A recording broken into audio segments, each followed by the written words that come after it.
All right. So we're talking about delivery. What is, Chris, what is delivery? Well, let's recap just in case someone didn't listen to the last episode. And that is, Or we'll do a recap. Let's do a recap. Yes. And that is, so you have someone who kind of knew about you, but didn't know about you maybe. And then you threw a message out and they became a lead and you nurtured them. You either emailed them or you retargeted them as the online world is concerned. And then they bought your introductory package. Or if you're old school, you sat at the front desk and waited for someone to walk through the door and they bought your introductory package. Put a bunch of signs out.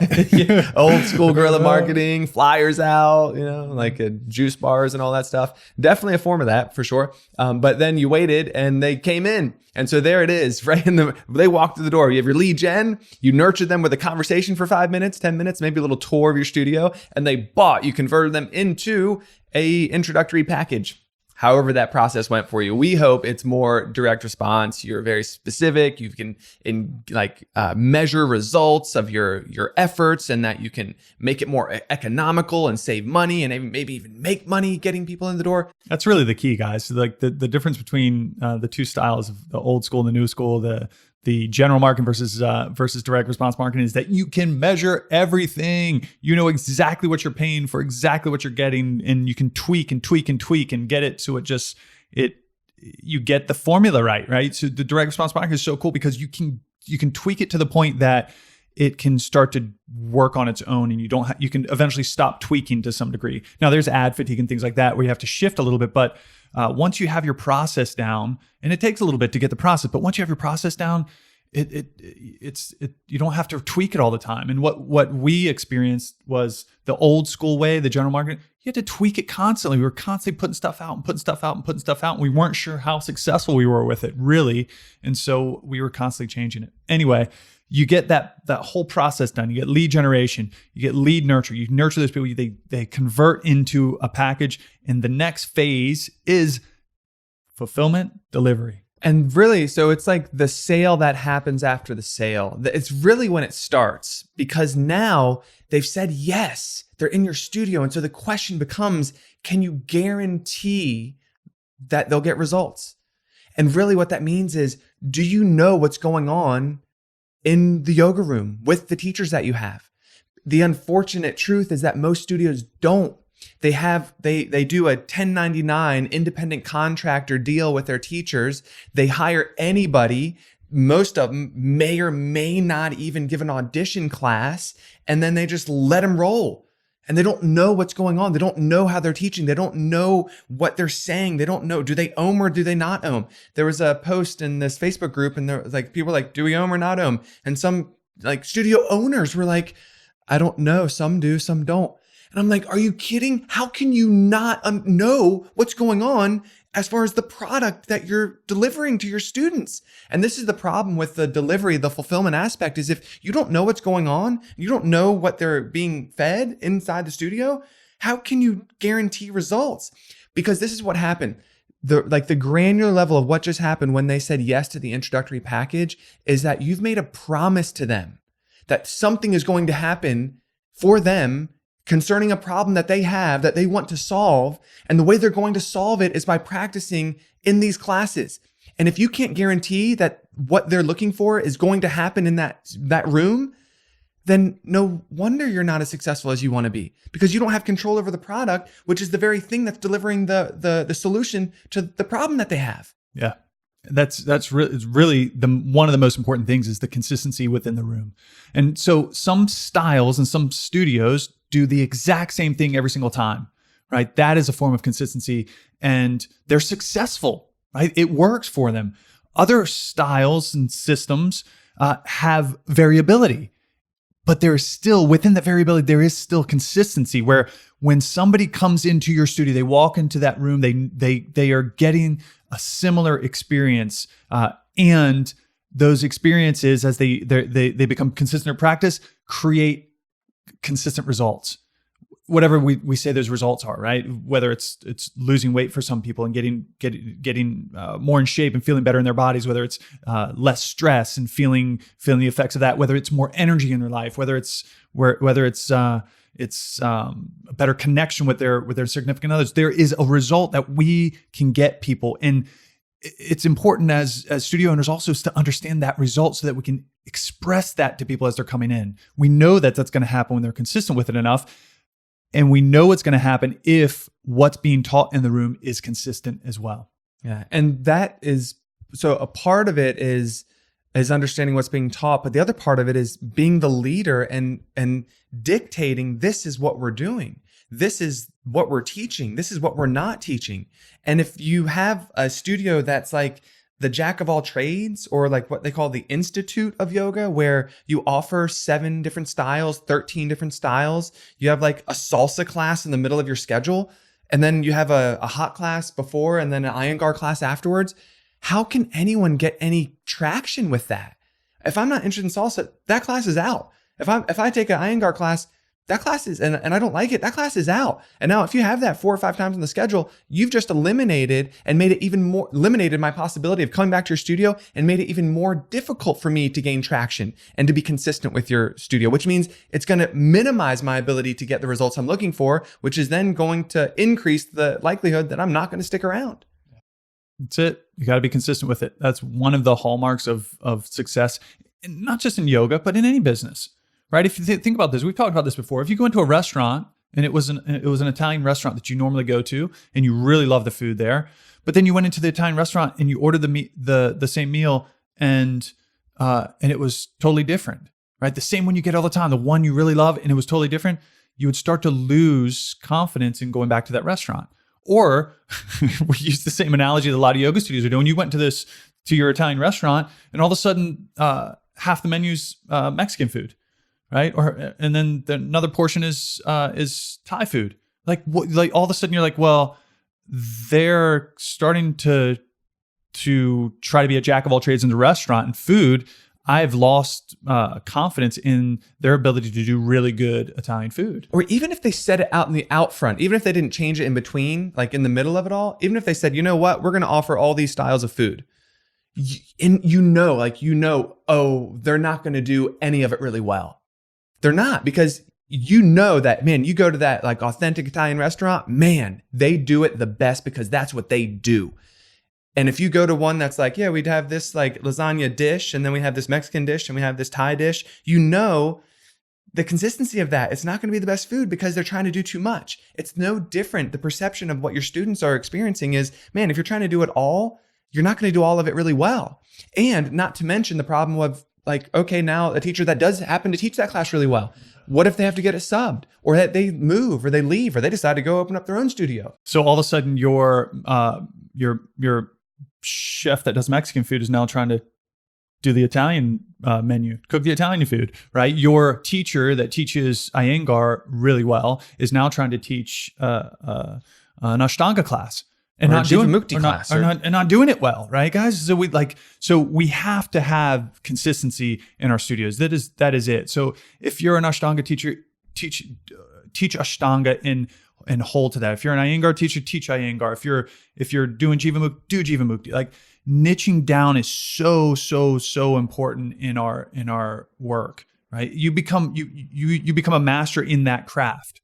Right. And so it's what's going to start to draw people to you. Yeah. So for us, the answer has always been, we train our own teachers. Anyone who teaches at our studios, the only people who teach at our studios were students who took our teacher training, because we know that what they're teaching is what is the methodology that we use. It's in the spirit of that we use. Now, don't get me wrong. Like there's always cycles in studios where like you have people that are with you for a long time and then they end up life change. They have a life change. They have a life event, or, they just move, and all of a sudden you have newer teachers. And so you got to like nurture them more and help them out. And they're just like trying to sow their oats of teaching and get their, their feet wet and get like the flight time in. And so like there's always these like peaks and valleys of consistency, even within a studio, like even with ours, where we know like, man, we're like in a stride where we have all seasoned teachers and they've been with us for a long time and they're like just rocking and rolling. And then we go through a period where there's newer teachers and like we get some complaints like, hey, this teacher seems newer. And we're like, don't worry, like they're going to get better. And we appreciate the feedback. And then what that does, we go to that teacher and then we help them. We give them a coaching session and we get our coaches like to their classes more often, so we can elevate and help them facilitate a better experience, not just for them teaching, but for our students, because this is This is the delivery. This is the fulfillment. This is us delivering on the promise that we've made in the beginning that, hey, if you come here and you practice, this is what you can expect to experience. And these are the results that you can get. And then when they go in, I know they're getting them. I know they're getting them. And that means what happens next, this next level is we get to retain them because they've experienced it and they get the results they're looking for. They have the experience after class. They're not leaving. They're not going anywhere else. And if we've done that, after the conversion, after they bought the intro package, if we've nurtured them well enough in that process, then not only are they retained, but they're not going anywhere else. They're not looking anywhere else because now they are like, they're not just getting results. They're fans. They love what you do. They're your loyal members who are now, guess what? Telling other people about it. We've been at it for 15 years and we've been so consistent over the years. We have got crazy word of mouth. And it's just simply because we've committed to consistency. And we've designed the entire process, our entire studio around us teaching our teachers and putting them in the studio to teach the students. And then those students who fall in love with it end up being in the process and escalating up this, what we call a value ladder, which is really like kind of a value stairs. Because if you looked at it, it's not a ladder at all, it's stairs. But it's like I come in as a student. So this is the next, I'm pivoting into from now, how do you fulfill to, okay, now they're in. They're a member, they have signed up, they're coming in, they're excited, they're a fan, they're loyal, they love it, and you're giving results. And so like, they're your favorite people. Before you jump in there, I'm going to pause you just for a second because Chris talked about this and I just want to pull it out because it's so important. The aspect of coaching. So if you are a studio owner, you're running your studio and doing your thing, you have to coach your teachers or mentor them. You have to have, or you have one of your senior teachers be a coach or mentor the other teachers. You have to get your eyes and your body into their classes and see exactly what they're teaching and help them get better in the process that you choose for your studio, right? So that everybody has this consistency. So you're as a team of teachers in a studio, you're moving in a direction together, right? Everybody understands what the bigger picture is and how we want to help people break through, right? How we want to help heal people in this process, right? So regular team meetings, coaching, and then the other piece that we're going to talk about, we'll probably do a whole another episode on this is develop your own teacher training. So you are developing your teachers and you're creating exactly what you want for your studio. And then we jump into the next piece, which is how do you retain them? How do you get them to stay with you over the long term? And then how do you then ascend them up what the value ladder, meaning they pay more for a bigger experience with you, a more transformative experience with you, whether it's personal development. Oftentimes for most studios, and it's been for us this way, we're right now playing this year with a different model of that, of what I'm about to say, which is the next level is teacher training. Right? Now, people have, there's the good and the bad with that. The good for us is that we create our own teachers, which goes back to the fulfillment piece, because now I know that the people that are coming in, the results that they're getting, the experience they're getting is consistent across the board. What it also does for us is it becomes a source of revenue, and a really profitable one at that, because we now have students who fall in love with the practice, and it's just, and I swear it's woven into the fabric of our DNA. Once we fall in love with something, we intuitively want to share it with others. And when people have gotten results of like, man, this has changed my life, it's taken me through some of the hardest times of my life, some of the biggest struggles, the biggest hardships and losses and divorce and death and just life changes and moving and all the stuff, job changes. Like the practice has been the foundation that has helped them get through that. They want to then share that with others. They want to help facilitate that experience for others. And so the next logical step for them is maybe for me, it's like, I want to share this. I want to teach it. I want to teach other people how to do yoga. Or it's, I fall in love with it and I just want to learn more. Why do I feel so good? What is really happening on the mat? Why do I feel so stress-free afterwards? And what is that mental clarity about? And how does it really help me with my body because my cholesterol levels have plummeted. And I'm like done all these physiological things that don't make like a one-to-one relationship with here's inhale up dog, exhale down dog, and all that stuff. They just want to deepen. So the next level in the ascension of in the value ladder idea is basically what can you offer them that they'll pay more for, that you'll give them bigger results within your studio. And a lot of it comes down to obviously teacher training is one of those, but it's a way of them understanding the deeper aspects of the practice. And so they're coming into your studio and doing asana, right? They're on their mats and moving, but can we provide them with that next level? Teacher training is a wonderful next level because obviously in teacher training, they're going to deep dive into the practice itself and the poses and what we do on our mats. But also we get to teach them meditation and understand how to actually sit still and the benefits of that, along with components of personal development, which is, yoga is the oldest personal development system ever. And so if we can teach them how to develop a life, design their life on purpose, of a purpose-driven life, you'll blow them away. And then, so the other aspect of this is is that some people don't want to do teacher trainings, but they do. Maybe I've practiced at your studio for a while and I love what you're doing, but I don't really want to be a teacher. I'm not interested in getting up and teaching in front of people. Is there a way for me to deepen my practice without actually taking a teacher training? Right? There's a market for that, right? There's a market for that. People want to jump in and do something more, but they're not really ready for teacher training. And so in a yoga studio's owner's mind is like, well, then workshops. Workshops are great, but they're just little one-offs. Yeah. If you can put together a bigger package for them, a bigger experience for them, something that you can teach, like the deeper aspects that you would probably teach in teacher training, the personal development side, that is a bigger thing that they'll pay more money for, that be involved in this in a challenge or a mastermind or something that's bigger. You have the opportunity to not only radically change their life, give them crazy value, but to help you on the financial end as well. Yeah. So the question for us that we're looking at this year is, what type of program can we create that isn't a teacher training? Because you get a very specific type of person who wants to do that.